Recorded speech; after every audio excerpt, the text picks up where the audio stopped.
What's up, guys? Things are happening. Free agency has officially started. The Wilson trade has gone through. No takebacks. It is done. It is a done deal. A lot of other moves are starting to happen. Julio got released. Adarius got signed by the Ravens.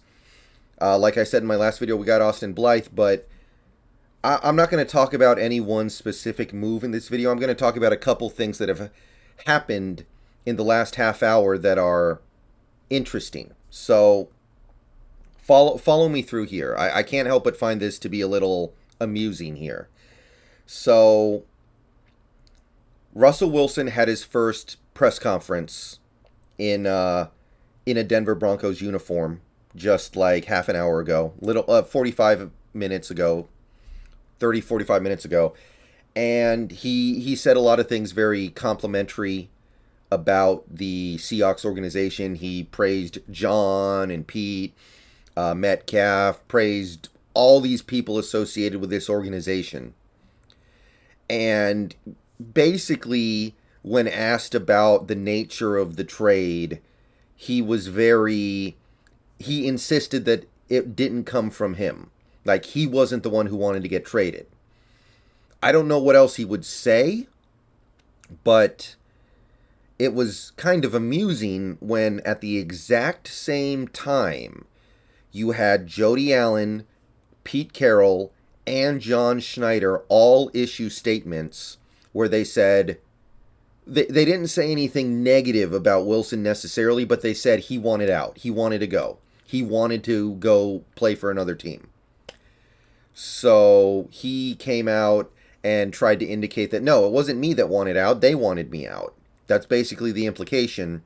And then for the team, the three biggest power brokers on this team, Pete, John, and Jody, to come out and say otherwise is, I don't know, that felt like something, right? Because at the exact same moment, you could watch that press conference with Russ in Denver and go, okay, who are we going to believe here? So that was a little bit interesting. But it's not just that. It's what the Seahawks are doing now that also has my attention here. Because Jody, Pete, and John sending out those statements almost sounded like a shot. A little bit of a shot at Wilson, right? Little bit. Not a huge thing, but definitely something that I noticed. But what we are doing over the last couple of hours and what we may do in the future seems like an even bigger shot.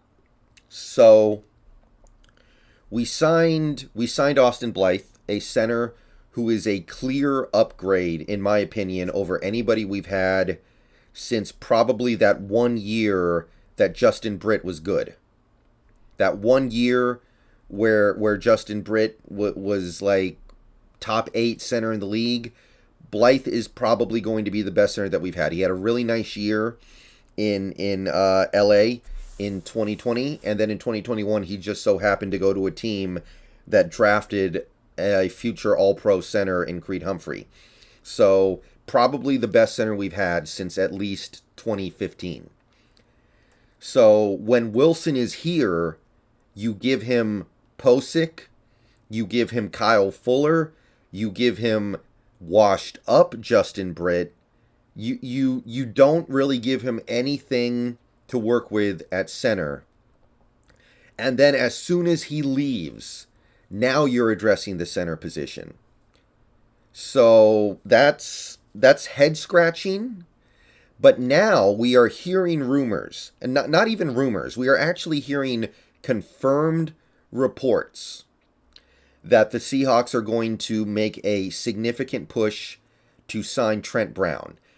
Great right tackle, one of the better right tackles in the league, to what will probably be a pretty substantial deal. By the way, he's also played left tackle. He played left tackle in 2018.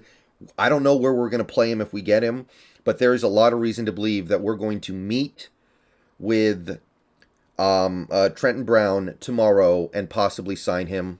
So that would be another instance where you decide, hey, we're going to build the offensive line after we get rid of Wilson.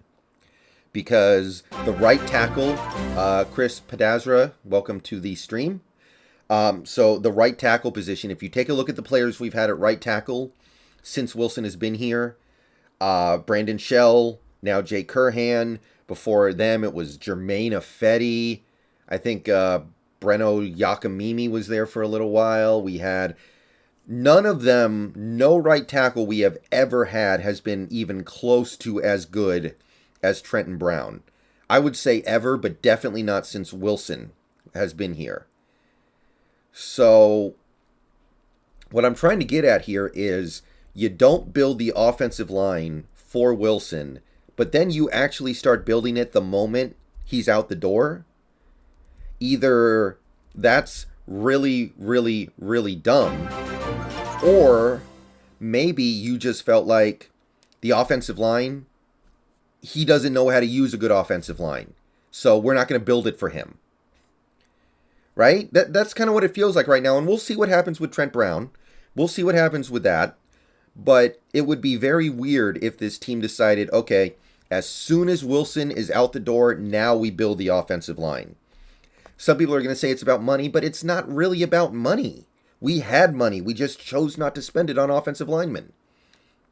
Some people are going to say because Wilson was taking all our money, that's categorically not true. We've had cap space plenty of times before, and we chose to spend it in ways that didn't really fix the offensive line. So, to me, it's almost like saying, oh, we weren't going to build a good offensive line for Wilson because he doesn't know how to use a good offensive line, we don't think. And I guess there is reason to believe that. I don't know if I believe that you should just assume that. I think you should at least give him that offensive line and see what he can do with it. Obviously, Wilson makes offensive lines look worse because of how he plays. He makes it harder to block for him. I don't know if I would just assume that he can't work with a good offensive line, that he can't make it worth it. But this kind of feels like a shot at Wilson. Like, okay, we're going to build the offensive line now that you're out of here. You asked for a better offensive line. We didn't give it to you. Now we're going to get it that you're gone. You can say part of it is because of money, but there has to be some part of this where this team is just going, we weren't going to do it for him. He was going to waste it. He was going to ruin it. He was going to find a way to make any offensive line we built look bad. But now that we have a new quarterback, and we don't know who the new quarterback is going to be, but now that we have that, now we're going to try to build an offensive line. And I cannot help but find that to be a little bit of a shot at Russell Wilson, combined with the shot that I talked about during his presser. So that's interesting. Also interesting would be this whole idea of bringing in Trent Brown. Now look, Trent Brown's young. He could be good for the next 4 or 5 years. But I don't think this is a signing you make if you're completely blowing up 2022. So I don't know what's coming. It could be the Matt Ryan thing. Could be the Jared Goff thing. Could be Jimmy Garoppolo. I don't know. It could be some mediocre quarterback to just bridge.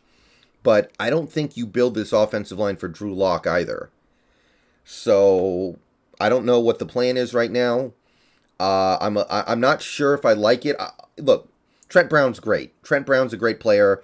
He would be the best right tackle Seattle has maybe ever had. But what are we building this for? What are we building this offensive line for? Is it Drew Lock? Then I'm not super into it. But time will tell. So we'll see what happens with Trent Brown. But seems like we're saying some pretty negative things about Wilson right now in this organization. And there seems to be a little bit of bad blood there. Maybe I'm reading too much into it, but that's how I feel. See you guys later. Go Hawks.